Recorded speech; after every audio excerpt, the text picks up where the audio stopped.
دغه د خدمت خیریه بنسټ له بېوزلو سره د مرستو لړۍ ده او هر کال الحمدلله په روزه کې له مستحقو او بېوزلو خلکو سره د خدمت او کومک د خیریه بنسټ لخوا مرستې او کومکونه کېږي او هغه دوستان چې په بهر کې دي د هغوی لخوا ورسره مالي کومکونه کېږي.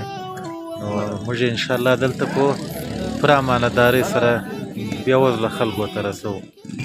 دغسې بېوزله خلکو ته دا شی رسېږي چې هغه بېچارهګیان د دې توان نه لري چې دا شی تر کوره په دې فرض روزه کې په رخشه کې یا په بلو چشي وسایلو کې ورسوي، نو په باسکل باندې به دا اوس دی تر خپله کوره رسوي.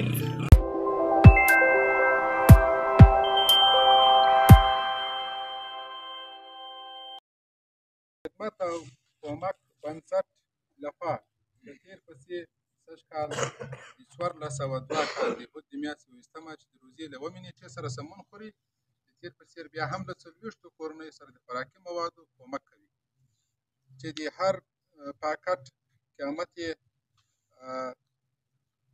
2990 افغانۍ ده چې جمله یې 1,19,600 افغانۍ کېږي، چې د هر پاکټ مواد په لاندې ډول دي: یو پارسل اوړه، یو بوتل غوړي، 2 کیلو وریجې، 1 کیلو چای، 2 کیلو ډال نفات او 2 کیلو شیریني. چې دغه عملي ډول مستحقو کسانو ته کېږي. هغه چا چې په دې باره کې کومک کړی، الله جل جلاله دې دوی زکاتونه قبول وګرځوي. الله جل جلاله دې بیا هم په دغسې په نیکو پام کړي. ومن الله التوفیق. بسم الله الرحمن الرحیم. تاسو ته خو انشاءالله تعالی خپل شان ورسوو او تاسې د مختلفو قومو خلک یاستئ او د مختلفو کلو خلک یاستئ. دې کې خو د چا دغه نه ده سوی او ټول مستحق خلک یاستئ که نه؟ جاوید جان څه ویل خو نه لري. دغه 40 کورنیو سره چې موږ په سږ روزه کې مرسته کړې ده، تر دې له مخکې له تاسو نه مخکې له 110 کورنیو سره متفرقه مرستې شوې، ټولې جمله 140 کورنۍ کېږي او انشاءالله 100 کورنۍ موږ نورې هم په لیست کې لرو که د الله رضا وه او دوستانو کومکونه وکړل. په بهره دغه کومکونه ټول بهر میشتې مسافر کوي. د دغه قرهباغ خلک دي، کور یې ودان، خپل زکاتونه او صدقې د هغه ځای رالیږي او موږ یې تاسو دلته درکوو. نو انشاءالله تعالی دغه د 100 کسانو لیست مو ترتیب کړی ده. په راتلونکي کې انشاءالله هغو ته هم پروګرام شته، که د الله رضا وه هغوی ته بیا هم ورکړو. تاسو ټول په خپلو موادو ورسېدئ. صحیح شو. دغسې بېوزله خلکو ته دا شی رسېږي چې هغه بېچارهګیان د دې توان نه لري چې دا شی تر کوره په دې فرض روزه کې په رخشه کې یا په بلو چشي وسایلو کې ورسوي، نو په باسکل باندې به دا اوس دی تر خپله کوره رسوي. نو د خلکو مشکلات تر دومره زیاتې اندازې پورې دي.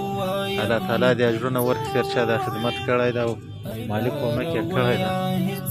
یوه نړۍ مننه له هغوی. دغه د خدمت خیریه بنسټ له بېوزلو سره د مرستو لړۍ ده او هر کال الحمدلله په روزه کې د مستحقو او بېوزلو خلکو سره د خدمت او کومک د خیریه بنسټ لخوا مرستې او کومکونه کېږي او هغه دوستان چې په بهر کې دي د هغوی لخوا ورسره مالي کومکونه کېږي. نو موږ انشاءالله دلته په پوره امانتدارۍ سره بېوزله خلکو ته رسوو.